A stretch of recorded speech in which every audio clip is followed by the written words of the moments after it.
శ్రీకాకుళం జిల్లా కాశీబుగ్గలో ఘోర దుర్ఘటన చోటు చేసుకుంది. కాశీబుగ్గలోని శ్రీ వెంకటేశ్వర స్వామి ఆలయంలో జరిగిన తొక్కిసలాటలో పలువురు భక్తులు స్పాట్లోనే మృతి చెందారు.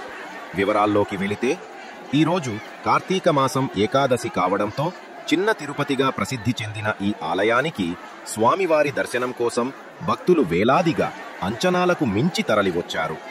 ఒక్కసారిగా భక్తులు పోటెత్తడంతో తొక్కిసలాట జరిగింది.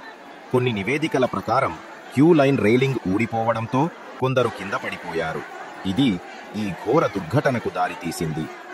మృతుల సంఖ్యపై ఇంకా పూర్తి స్పష్టత రాలేదు.